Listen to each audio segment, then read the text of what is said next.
being here. We're here with Sam Lasseter for TRLBLZR Magazine. I'm here with Adriana Gutierrez. Hi. And I'm Ana Treviño. How are you, Sam? I'm doing very well. Thank you for having me. I'm very excited to be chatting with you guys today. Thank you. Thank you. To start off with, I know you mentioned the last time that we had a meeting that you got into sculpture and puppetry when you were in high school, and I wonder if you could elaborate what drew you towards that specific artistry. So when I was in high school, I had an art teacher that her passion was puppetry, and she always brought that into the class, our art class.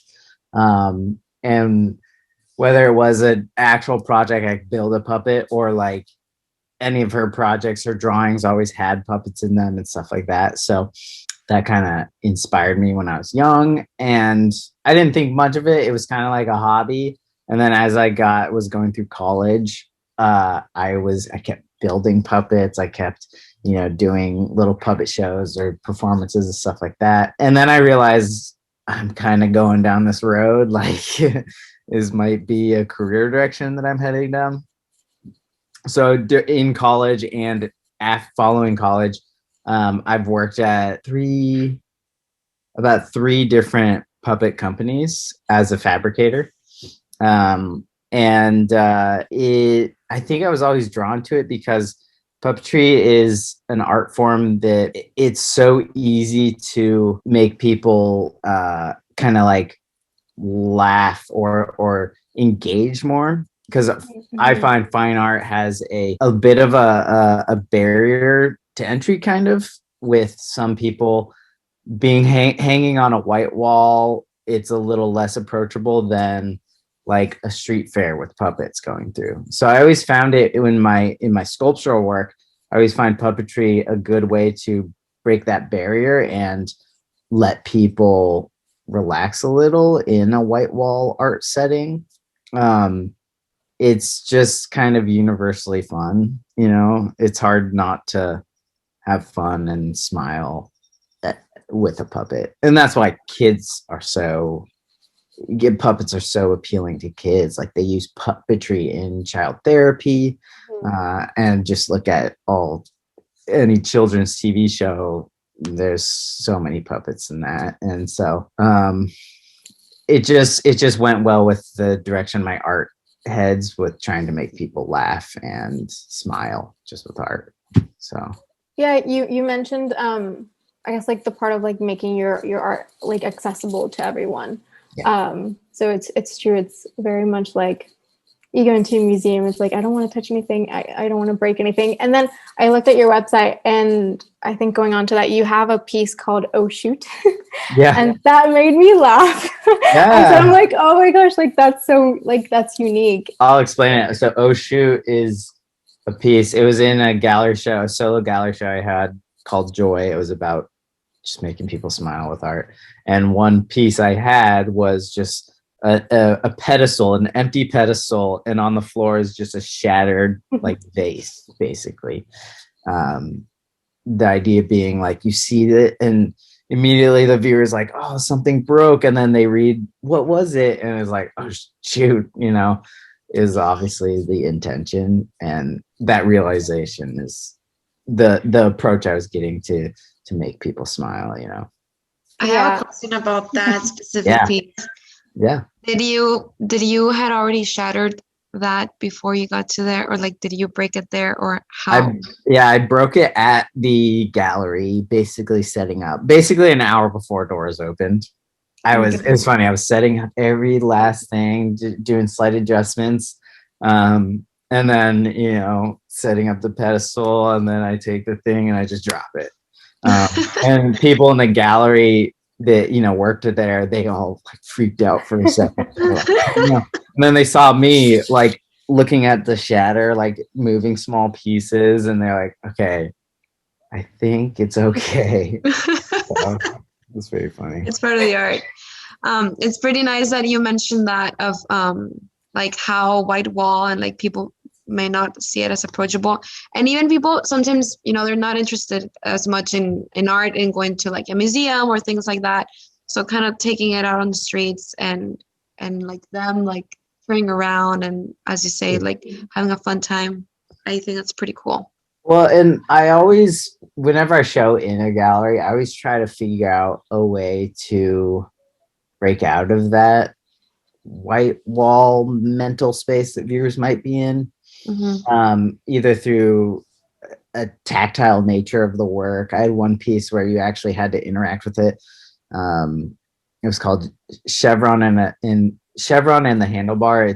They're different names for mustaches, and there are handles by a pedestal that you would pull down on, and up out of the pedestal rose two mustaches that you stand across from another person and you line up the mustaches with each other. That's so cool. And so I like that. I like people actually touching the stuff. Or another puppet I had was in a gallery show. The piece was called Everyman, and it was about trying to almost like represent an everyday person at a gallery show, but that person was a puppet. So the puppet walked around the gallery amongst the viewers and just was like looking at art and like, you know, analyzing things. So it was kind of like holding up a mirror to viewers in a way. Like how would they look at a puppet mimicking what they're doing now, you know? I like that. And that the guy, the puppeteer, is he was a coworker of mine at a puppet company. That he was a performing arts puppeteer. So he helped me out with that and did the puppeteering for it. And then people kept interacting with them in funny ways and stuff. I love it. Yeah. It's definitely bringing a whole new experience to just enjoying art, like you said. There's one that I really like. It's expressionism. Yeah. Just like hanging. Oh, I think it's so beautiful. Just like the colors. And it's paint, right? Yeah. It was mainly just an experiment with material when I built that. And that's a good example of when, you know, as I was doing projects in school, they always became puppets, you know.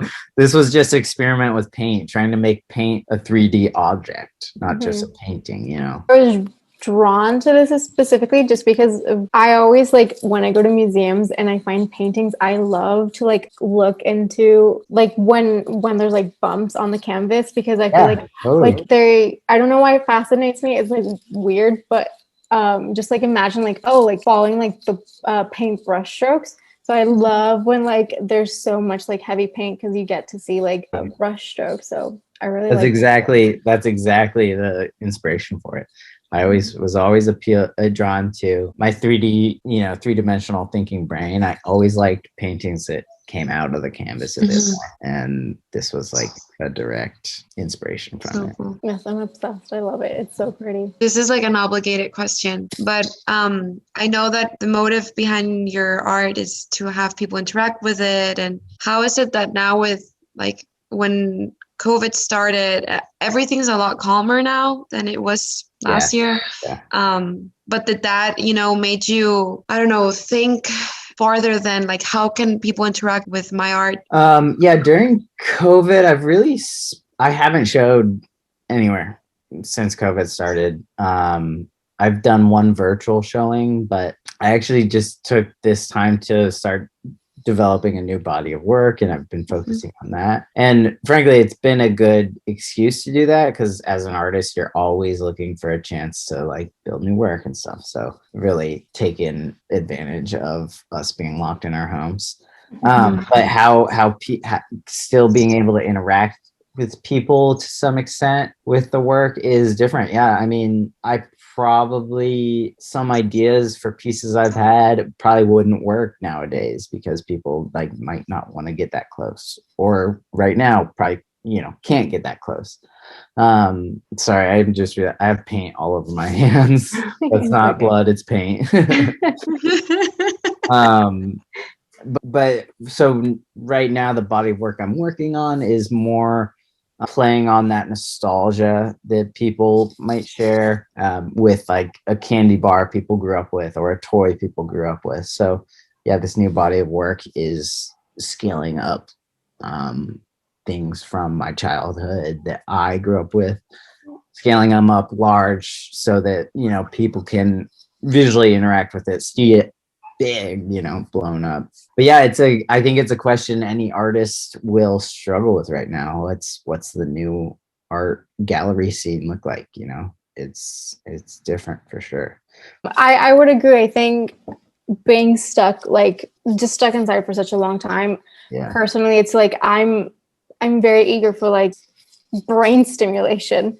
You know, just something to like just make me think and create, because then you just feel like you're a zombie because you're not getting like not getting anything. And that's true with art specifically, especially like I feel like people who are more emotional and more artsy and more, you know, driven to that sort of, you know, being stuck inside and being stuck with yourself, I think is very difficult. And you need sort of that just inspiration to help you sort of like get your ideas and your creative ideas together and see what you're trying to create yourself. But it is difficult, I think. Who knew it would be a year? Wild. But, even I have a friend that lives in Belgium, and she was telling us like 2 weeks ago, yeah, everything's closed, but in her Instagram stories I would see that she would upload like museums or art, and I was like, oh really? It's because I've seen like on your stories, like, are they old or what? And she's like, no, museums are kind of like the only thing that's open other than like convenience stores and things like that. Really? So I thought that was nice. And she even said like, yeah, like a lot of people go, like even like teenagers, it was filled with teenagers and they're doing like their mess right there. But I was like, that's great, you know, that maybe people who didn't go to museums before are now reaching out to art to kind of fill up that hunger, as you mentioned, for colors and something, you know, different than the four walls of your house. So just moving forward, can you walk us through your creative process? Yeah. I feel like I've always focused my work on that idea of happiness and spreading happiness with art. I think it actually clicked for me when I was in college. It was my second to last year. I just had a project where it was like I was building something that was making me smile. I was having fun doing it. People liked, you know, smiled interacting with it. And it just like clicked for me. It was like, I love doing this. People like it. I should make art to do this, to make people smile. And since then, you know, most work that I've done have been about that, focusing on that. And frankly, I don't see that changing anytime soon. I think my art will have kind of a joyous aspect to it. I could never imagine. Some artists do really dark pieces to get a really strong point across, and it absolutely makes sense to me, but I don't think I could do that type of work, you know. That was one of the questions that we had, is why joy? Just specifically because of that, you know, obviously like artists use art very therapeutic, and you know, if they're trying, you know, express a lot of dark feelings, it's what they're going through. So I'm thinking like maybe he's just a very joyous person. It takes energy as well. Exactly. Yeah. So like I have a friend that is an actress, and she said that it's hard to make comedy, or it's harder to make comedy than something a bit more serious. And if someone does it right, it shows their skill in that field. And that stuck with me for a long time. And I think the same kind of applies to art. If something's done well in a gallery setting, it's done, or if it makes people laugh in a gallery setting, it's done well, you know. And I kind of like that challenge almost, where it makes me have to work harder to get it to have the interaction I want, you know. Yeah. So I appreciated that. And I for me, it's just it definitely fits with my personality better, for sure. And again, like I said, it's fun for me to do when I'm in the studio. It's more fun to do something fun than like And something serious. than not. I like how you mentioned how making something that's like funny is actually more complex than something that's serious, because I'm guessing a lot of people could get the opposite idea, like, like, oh, if it's something funny, maybe it wasn't even like well thought of or something like that. But as you said, for that idea to like being executed and actually make people feel well, it does have to have some. Yeah. And it comes back to that idea of a gallery space sets a mood, and everyone feels like they have to be serious. Like, oh, look with your arms behind your back, look close, look far, Yeah. So it's like viewers are primed that way.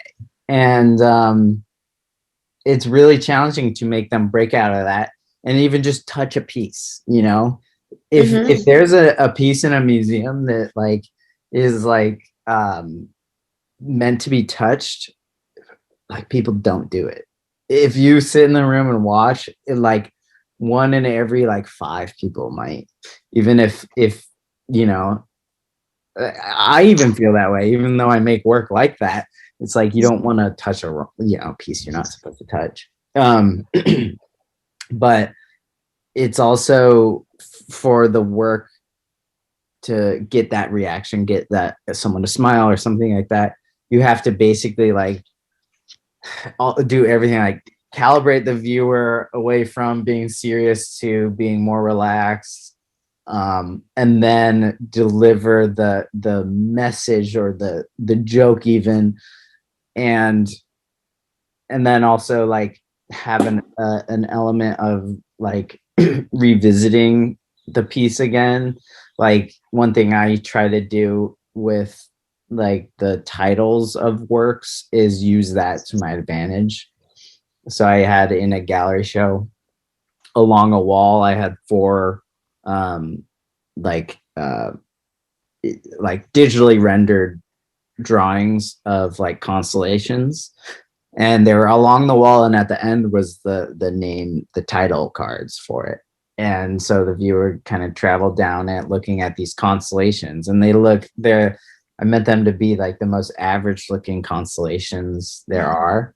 And at the end, the title card, under like the material, the piece is made out of, it says constellations designed from Morgan Freeman's freckles. They get to the end and realize like all those boring things I was looking at were meant to be boring. Were meant to be like just pieces you walk by.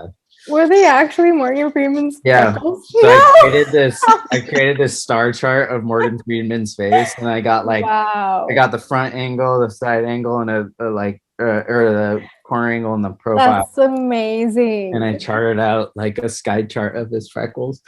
And then I designed like constellations from those and tried to make them seem like, steeped in mythology, yada yada. But it really is just like, I love it. I love it. It's I think definitely understand your point. It's making art not so pretentious. It's making art not so elitist and just accessible. And I think like, I don't know, like where you're an artist, you're supposed to be deep and profound and hurting and in pain. And that's, there's so many aspects to art because there's so many aspects of humanity, and, if humans create art, then there's going to be like so many different varieties of like subjects and just different interpretations of it. And I think I would have laughed out loud if I saw that in a museum. I would have been like, yes. The whole point of that too is to make the viewer revisit the pieces.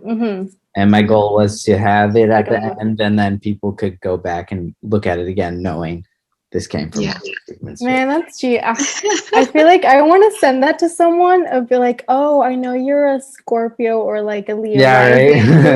Here's this constellation, just like all their life they're staring at Morgan Freeman's face. Yeah, totally. That's but it was interesting when I finished my solo gallery exhibition. That was my like senior thesis in college. It was called Joy. It was meant to make people smile. That was the base goal of it, you know, and it was successful. I had fun doing it. I finish it and I graduate. And meanwhile, after I come off of working on this body of work that's all centered around that, the main, like one of the biggest art events in the world, the Venice Biennale, I don't know if you're familiar with it, but in Venice they have these art pavilions in the city, and then all galleries in the city host artists for the Biennale, and each in their pavilions, each country, or not each country, but countries have like a pavilion. So there's a United States pavilion, there's a Mexico pavilion, there's a Canada pavilion, and they get one artist from each country to do a piece in that entire pavilion. It's this big event. It's curated by, you know, a curator chosen from the art world. It's this big art event, and it was fascinating because after I finished this body of work that was all about joy, I'm like reading about the Venice Biennale, and it just was, people were saying the art was good, but just like the curation, the art itself was so dark, so like, so heavy, which is, you know, nothing against that. You know, art has an ability to use that to be a really powerful message. But people were saying that after viewing so much art with that, under that umbrella, it was just like you were coming away with your head hanging. It was just kind of a bummer.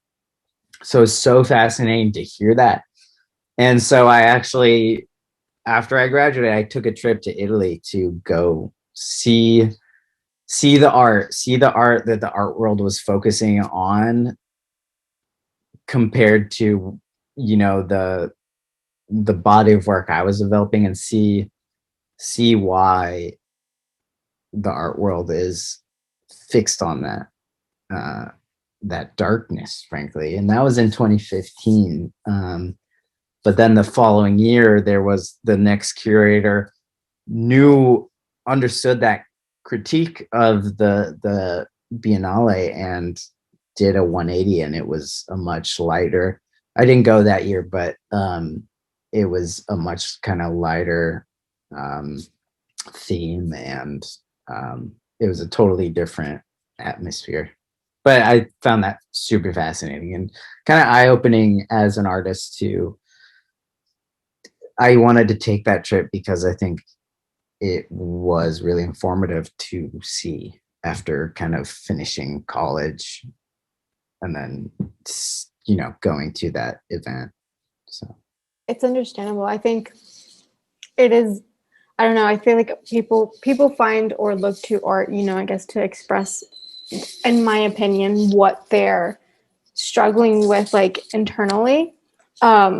So, you know, that's why people, like, for example, I personally, like, I'm very drawn to things that are much more like colorful or wholesome, or that tell a story, because I love narrative, and I want to understand, you know, like what's behind, you know, the art piece, or like what was a person going through. And it's that's a very interesting point of view. And I'm curious now, with like the whole pandemic situation, how it will be, you know, what are people going to need to express in these like next couple of years, and what they come up with. yeah, It'll be really interesting. Gotta buy a plane ticket to Venice. yeah, right. I know. I want to go now. It's one of the coolest art events you'll ever go to. It's pretty amazing. I was really hyped up about this question last night, and I'm just really disappointed that it has nothing to do with what I thought about the whole like relation with Dr. Seuss, because I'm just like, oh, it kind of makes sense. Yeah. But I don't believe that your middle name is Iam. Yeah. It was a contested decision on my parents' part. My grandmother was super against it. And they came so close to naming me after like their friend that now they aren't in touch with. But then my parents, they're really fun, and you know, obviously we're I get a lot of my inspiration as an artist from. They were like, let's go with it. We're naming this kid Sam I Am. Yeah. And I was like, oh, well, maybe there's a connection, because he talks a lot about like nostalgia and sort of like connecting with, you know, his childhood. And then I was like looking at the photos that you did where you're eating peanut butter jelly sandwich, which is obviously something that, you know, we're all tied to for childhood. And then like everything started lining, and like maybe there's like a correlation there, but apparently not. Well, no, there is. When I was really young, in high school, looking into colleges to go to, I had this weird interaction with a college scouter for an art school that, like, and in high school you don't, you know, you just make stuff. It's whatever. Yeah. But I made this mask, this like hand-carved wooden mask, kind of inspired from like African mask making, stuff like that. And I just made it just for fun. But this woman kept like demanding that I like have, you know, pull it from, do the research, you know, like it needs to be, you know, genuine, it needs to be real, yada yada. And me, a high schooler, I was like, I just like, it was very off-putting from that person. And I definitely, because of that woman, I was like, I'm not going to that school. But you know, now I obviously believe in research, and you need to do research down to the T. But as a high schooler, I was like, where does creativity come from then? Like, why can't I just make something because I want to, you know?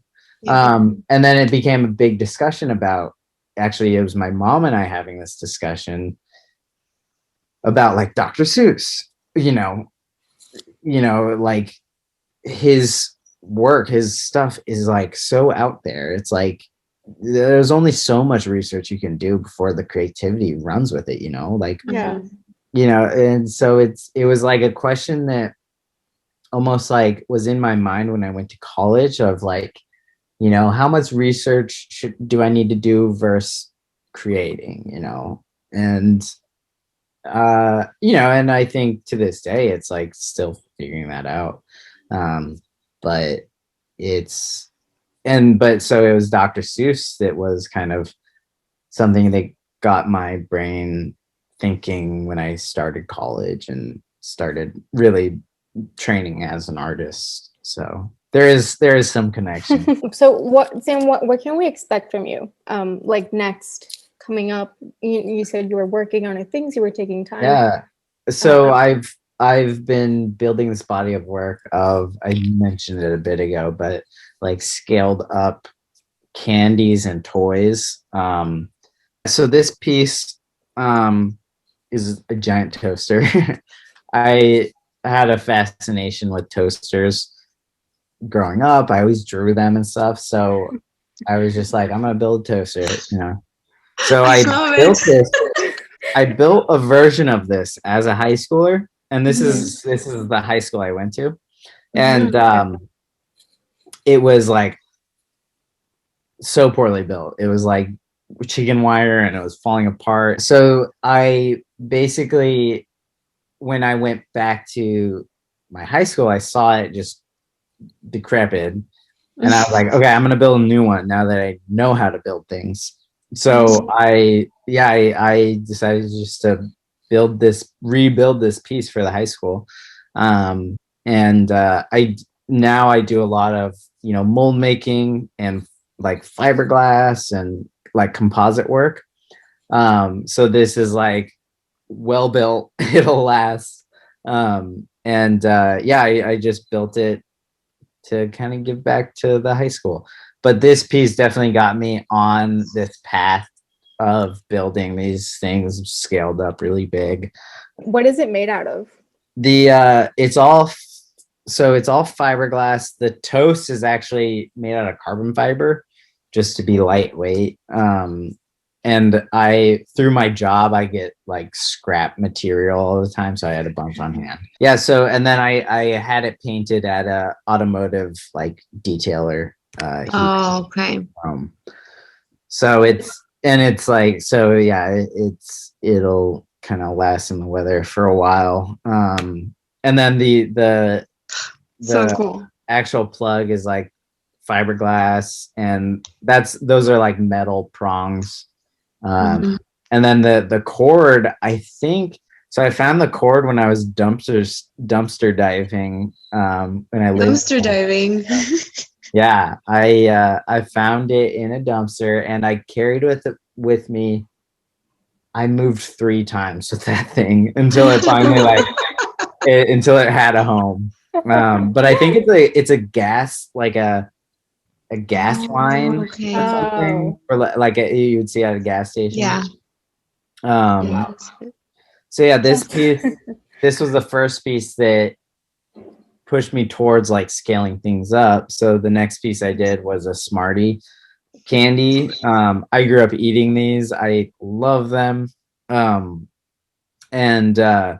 this was for a gallery show that happened right at the beginning of COVID. I was building it before COVID, actually. And so I don't think it's actually shown yet. The gallery's supposed to happen eventually, but that's, it's up in the air. But this is also fiberglass. My girlfriend is a graphic designer, and so she designed the label and everything. And then so I had it printed on cellophane and stuff. How big are the? It's like 3 feet. It's a bit more than, it's like 3.5 feet big. Wow. I love it. Yeah, that piece is really fun to work on. That's so interesting, because you were showing the picture before and it would be like, oh, it's like I'm actually looking at the candy. Yeah. That's so insane. Wow. That's really good. Yeah, and I just rebuilt another one for a gallery show that's happening in South Carolina, which is super exciting. So another Smartie. Yeah, another Smartie, and I'm sending him another piece that I'm about to show you, the monkeys. Yeah. Oh, I love it. Yeah, they're pretty big. Yeah. What was it called? Like monkeys in a barrel or something like that? Yeah. Barrel of monkeys. I think it's barrel of monkey. I always call it one, but I have it wrong. It's either monkey in a barrel or barrel of monkeys.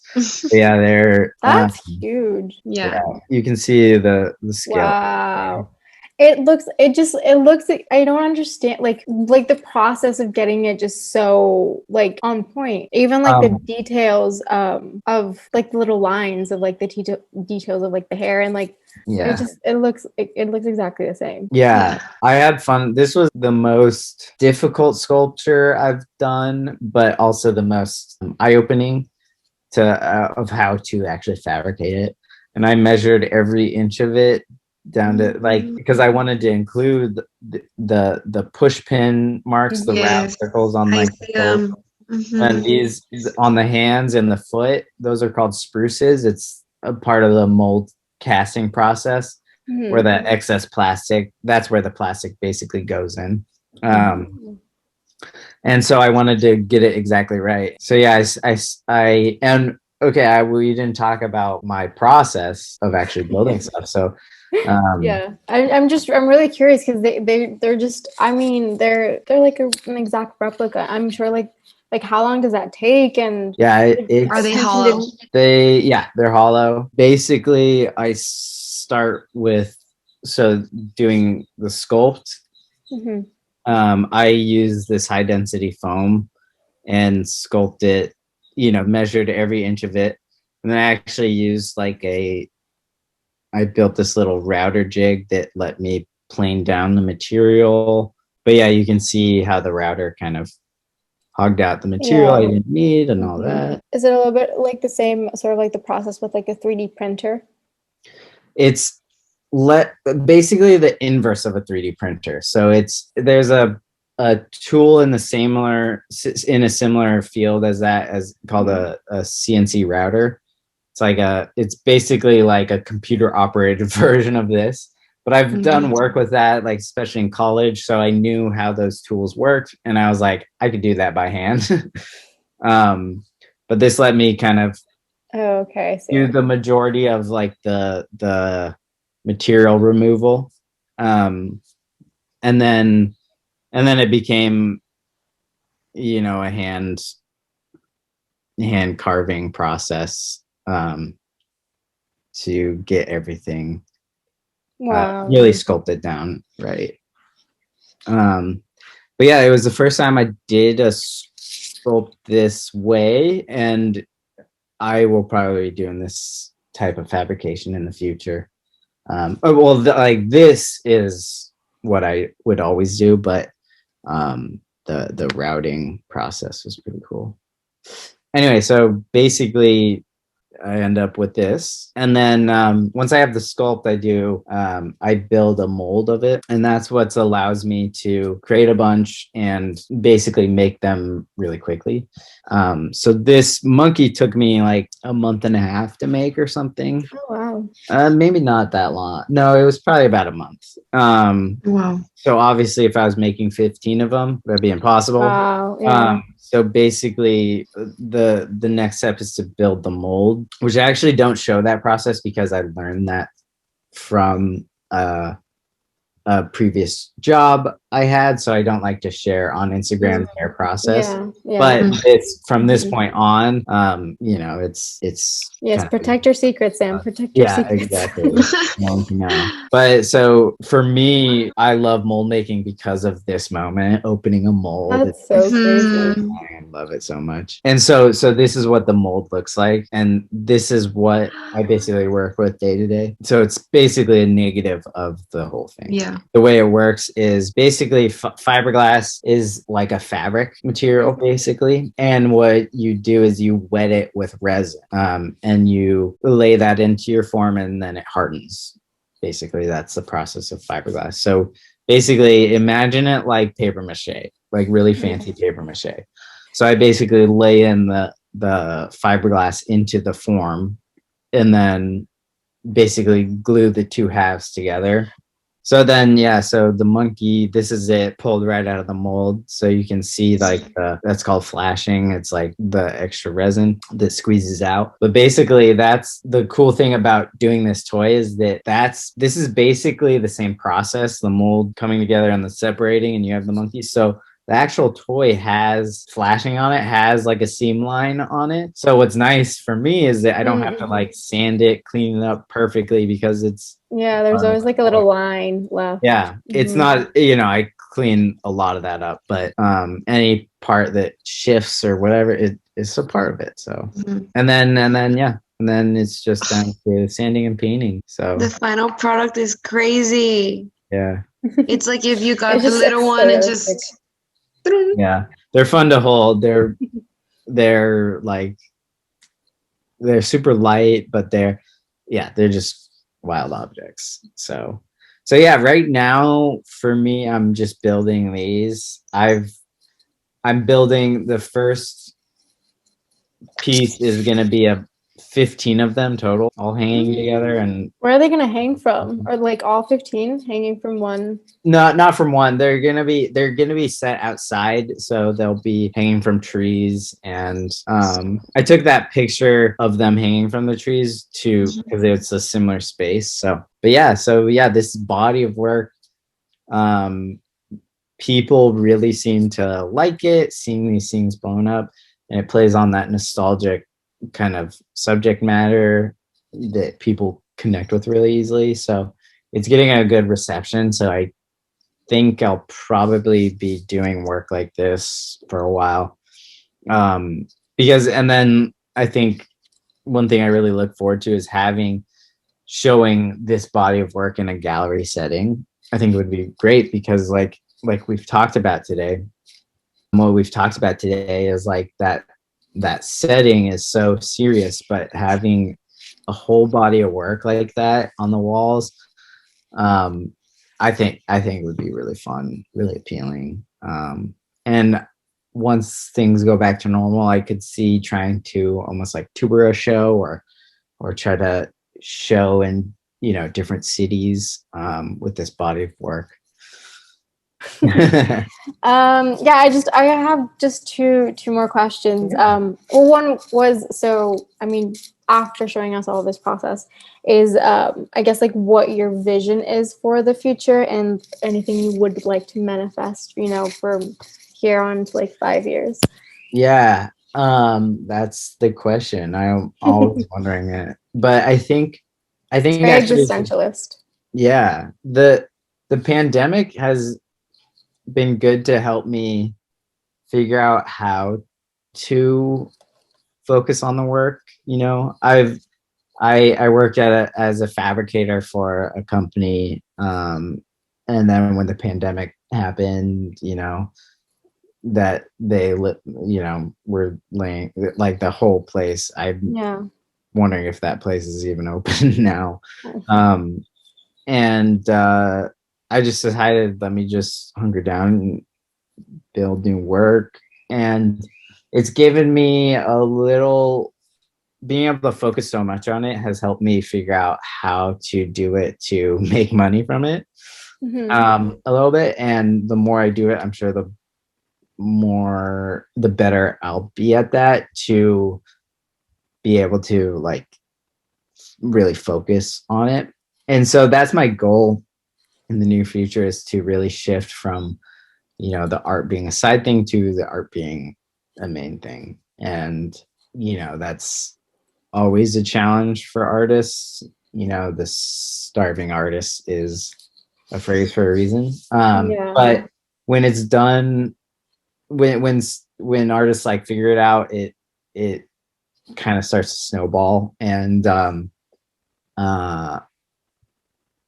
I feel like if I keep kind of on this path, I think I'll eventually be able to kind of really only focus on it, which would be the goal. And then as for the work itself, I'd love to, you know, just show it in galleries.